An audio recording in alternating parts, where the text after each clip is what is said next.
आज आपण तेलाचा एकही थेंब न लावता मस्त खुसखुशीत आणि चौपट फुगणारे तांदळाच्या पिठाचे पापड कसे बनवायचे हे पाहणार आहेत. आवडले तर लाईक, शेअर, सबस्क्राईब नक्की करा. पापड बनवण्यासाठी इथं मी 3 कप तांदळाचं पीठ घेतलेलं आहे. तुमच्याकडे जर कप नसेल तर एखाद्या वाटीने पीठ मोजून घेतलं तरी सुद्धा चालेल. आणि हे अशा पद्धतीने आपल्याला कप भरून घ्यायचा आहे. जास्त वरपर्यंत कप भरायचा नाही किंवा दाबून सुद्धा भरायचा नाही. हलक्या हाताने असा कप भरून 3 कप तांदळाचं पीठ घ्यायचं किंवा तुम्हाला जेवढे पापड बनवायचे त्याप्रमाणे तांदळाचं पीठ घ्या. घेतलेल्या पिठात लगेच चवीप्रमाणे मीठ घालायचं. 1 चमचा तीळ घालायचे आणि 1 चमचा जिरे घालायचे किंवा तुम्हाला तीळ नसले घालायचे तर फक्त जिरे घातले तरी सुद्धा चालेल. आणि छोट्या चमच्याने 1 चमचा पापड खार घालायचा. तुम्हाला जर पापड खार घालायचा नसला तर 2 चिमूट हिंग घालायचा. आणि घातलेलं साहित्य छान असं पिठामध्ये एकत्र करून घ्यायचं. तर सगळं छान असं एकत्र करून झालेलं आहे.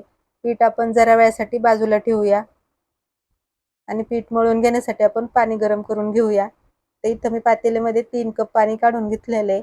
3 कप पीठ असेल तर बरोबर 3 कप पाणी घ्यायचं आणि लगेच गॅसवर ठेवून छान पाणी आपल्याला उकळून घ्यायचं आहे. तर हे पहा मी गॅसवर पाणी ठेवून छान असं उकळून घेतलेलं आहे. तर लगेच गॅस बंद करायचा आणि उकळून घेतलेलं पाणी लगेच पिठामध्ये घालायचं. तर अगोदर अर्धं पाणी घालायचं आणि अर्धं बाजूला ठेवायचं किंवा सगळं पाणी एकदम घातलं तरी सुद्धा चालेल. 3 कप पीठ असेल तर बरोबर 3 कप पाणी घ्यायचं. एकदम बरोबर होतं, कमी पडत नाही आणि जास्त सुद्धा होत नाही. तर हे पहा मी अगोदर अर्धं पाणी घातलेलं चांगलं एकत्र करून घेतलेलं आहे आणि राहिलेलं अर्धं आता लगेच सगळं पाणी मी पिठामध्ये घालते. पाणी घातलं की सगळं चमच्याने असं एकत्र करून घ्यायचं.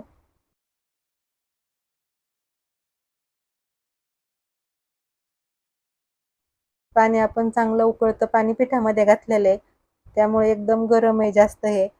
तर असं मोठा एखादा चमचा घ्यायचा आणि सगळं छान असं एकत्र करून घ्यायचं. आणि तुम्हाला आता हे कोरडं वाटत असेल तर बिलकुल कोरडं नाही, मस्त पाहिजे असं पीठ झालेलं आहे. तर हे पहा सगळं छान असं मिक्स करून घेतलेलं आहे. आता जरा वेळासाठी आपण ह्याला गार करून घेऊया. 5-10 मिनिटासाठी थोडंसं ह्याला गार करून घ्यायचं. पूर्णपणे गार सुद्धा होऊ द्यायचं नाही, थोडंसं कोमट आहे तोपर्यंतच आपल्याला ह्याचे मस्त असे वडे बनवून घ्यायचे. तर 10 मिनिटासाठी मी गार करून घेतलेले. लगेच आता ह्याचे आपण असे वडे बनवून घेऊया. आणि हे पीठ आपल्याला सुरुवातीला चांगलं असं मळून घ्यायचं नाही. पाणी घालून आपण छान असं मिक्स करून घेतलेले आणि आता लगेच अशा हलक्या हाताने याचे वडे बनवून घ्यायचे. अशा हलक्या हाताने वडे बनवून घेतले म्हणजे आतपर्यंत छान उकडले जातात. त्यामुळे सुरुवातीला जास्त पीठ असं मळून घ्यायचं नाही. तर हे पहा सगळे असे वडे बनवून घ्यायचे. वडे बनवताना जर पीठ थोडंफार हाताला चिटकत असेल तर थोडासा पाण्याचा हात लावायचा आणि मस्त असे वडे बनवून घ्यायचे. वडे बनवताना सुद्धा आपल्याला हाताला तेल लावायचं नाही. आज आपण एकही थेंब तेलाचा न लावता मस्त असे पापड बनवणार आहेत. आणि हे पहा राहिलेले सगळे वडे मी असेच बनवून घेते. तर इथं मी सगळे वडे बनवून घेतलेले आहेत. तर अशी एखादी मोठी चाळणी घ्यायची आणि त्याच्यामध्ये वडे काढून घ्यायचे. चाळणीला सुद्धा तेल लावायचं नाही. हे पीठ चाळणीला सुद्धा बिलकुल चिटकत नाही. तर सगळे वडे मी चाळणीत काढून घेतलेले आहेत. लगेच आपण उकडायला ठेवूया. त्याच्यासाठी गॅसवर मी अशी कढई ठेवलेली आहे. त्याच्यात एखादी अशी जाळी ठेवायची आणि 1 ग्लास पाणी घालायचं आणि वडे काढून घेतलेले आपण त्याच्यावर चाळणी ठेवायची. वरून झाकण ठेवायचं आणि 14 ते 15 मिनिटं आपल्याला हे वडे उकडून घ्यायचे आहेत.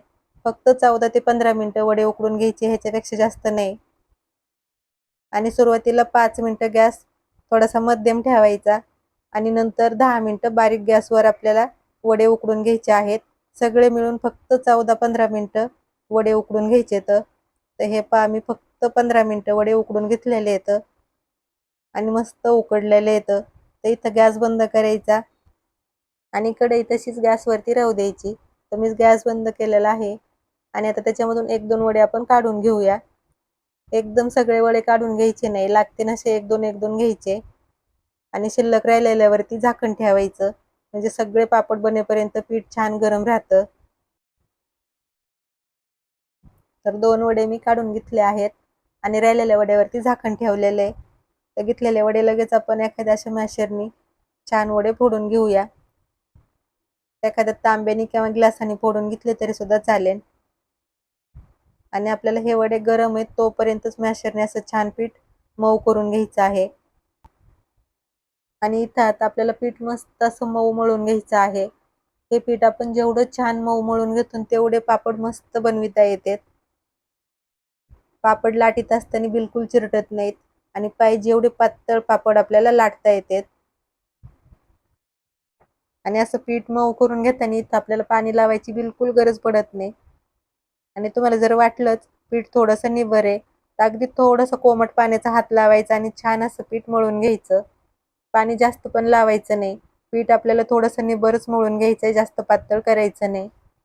जर पीठ पातळ झालं तर पापड लाटताना आपल्याला पटापट पापड लाटता येत नाहीत, पळपटाला जास्त चिटकते. त्यामुळे थोडंसं असं निबरच पीठ मळून घ्यायचं. तर हे पहा मी गरम आहे तोपर्यंत मॅशरने छान असं मळून घेतलेलं आहे. आणि आता पीठ बऱ्यापैकी गार झालंय तर फक्त 2 मिनिटं आपण हाताने त्याला मळून घेऊया.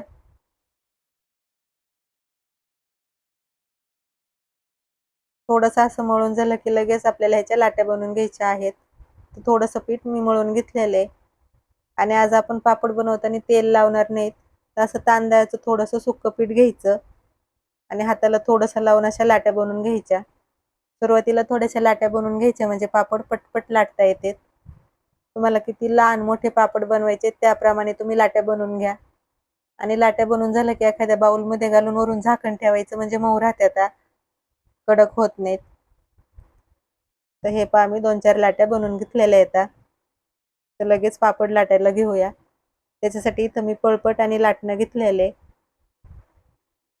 आणि लाटे घेताना हातावर थोडीशी अशी चोळून घ्यायची आणि सुरुवातीला एक वेळेस फक्त पिठात बुडवून घ्यायची. जास्त पण सुक्कं पीठ लावायचं नाही. आणि हे पहा अशा पद्धतीने पापड लाटून घ्यायचं आहे. अगदी थोडंसं पीठ लावायचं आणि पातळ असा पापड लाटून घ्यायचा. तुम्हाला पाहिजे एवढा पातळ पापड बनवता येतो, तेल न लावता सुद्धा. तर हे पहा किती पातळ असा पापड मी लाटून घेतलेला आहे. तर तुम्हाला मी अजून एक पापड लाटून दाखवते. फक्त सुरुवातीला एक वेळा पिठात लाटी बुडवायची आणि पापड लाटून घ्यायचा. डबल त्याला पीठ लावायची सुद्धा गरज पडत नाही. त्यामुळे पीठ मळून घेताना पाणी जास्त लावायचं नाही आणि जास्त पातळ पीठ करायचं नाही. आपण जर पातळ पीठ केलं तर पळपटाला चिटकतं. त्यामुळे थोडंसं असं निबरच पीठ मळून घ्यायचं म्हणजे असे पटापट पापड लाटीता येतात आणि पळपटाला बिलकुल चिटकत नाहीत. तर हे पहा मी दुसरा पापड सुद्धा लाटून घेतला आहे आणि किती पातळ झालेला आहे पापड पहा. अगदी थोडंसं सुकं तांदळाचं पीठ लावायचं आणि मस्त असे पातळ पापड लाटून घ्यायचे. अगदी पटापट होते. पापड लाटायला घेतलं की बाजूला एखादा कपडा टाकायचा आणि होते ना असे लगेच त्याच्यावरती वाळत घालायचे. तर राहिलेले सगळे पापड मी असेच लाटून घेते. तर सगळे पापड मी बनवून घेतले आहेत आणि खिडकीच्या बाजूलाच मी पापड वाळत घातलेले येतं. तर थोडंसं त्याच्यावरती ऊन सुद्धा आलेलं आहे. जर ऊन येत नसेल खिडकीच्या बाजूला तर बनवून घेताना त्या दिवशी फॅनच्या हवेने पापड सुकवून घेतले तरी सुद्धा चालतं. बनवून घेतलं की त्या दिवशी एक दिवस फॅनच्या हवेने वाळून घ्यायचे आणि दुसऱ्या दिवशी 2-3 तास उन्हात वाळून घ्यायचे म्हणजे भरपूर दिवस पापड टिकतात, खराब होत नाहीत. तर हे पहा मी 2 दिवस पापड चांगले वाळून घेतलेले येतं आणि मस्त असे कडक पापड वाळून घ्यायचे. तर थोडेसे पापड तुम्हाला मी तळून सुद्धा दाखवते किती मस्त फुगतात. अगोदरच मी तेल गरम करायला ठेवलेलं आहे. तेल चांगलं गरम झालं की त्याच्यात पापड सोडायचा आणि हे पहा तेलात पापड सोडला की किती मस्त फुगलेलं आहे. तिप्पट चौपट फुगलेला आहे आणि पापड बघताच तुम्हाला अंदाज येत असेल किती खुसखुशीत झाले आहेत. एकदम मस्त पापड झालेले येतं आणि हे पापड तळण्यासाठी तेल सुद्धा जास्त लागत नाही आणि बनवायचे सुद्धा किती सोपे आहेत. तुम्ही पाहिलं ना, एक वेळा बनवून ठेवले तर वर्षभर टिकतात, अजिबात खराब होत नाहीत. हे पापड बनवताना आपण याला एकही थेंब तेलाचं लावलेलं नाही. त्यामुळे वर्षभर ठेवले तरी अजिबात खराब होत नाहीत किंवा त्याला तेलकट वगैरे वास लागत नाही. हे पापड बनवताना फक्त एकच माप लक्षात ठेवायचं. तुम्ही पहिल्याच वेळेस जरी बनवले तरी बिलकुल बिघडणार नाहीत.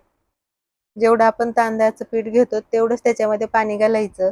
समजा तुम्ही 2 कप जर तांदळाचं पीठ घेतलं तर 2 कपच पाणी घालायचं. एकदम मस्त पापड तयार होते. आणि हे पहा इथं मी थोडेसे पापड तळून घेतलेले आहेत. आणि पापड बघताच मंडळी तुम्हाला अंदाज येत असेल किती मस्त खुसखुशीत झालेले आहेत. एक पापड तुम्हाला मी तोडून सुद्धा दाखवते. तर अशा पद्धतीने एक वेळा पापड तुम्ही सुद्धा नक्की बनवून बघा. आवडले तर न विसरता आठवणीने एक लाईक करा. धन्यवाद.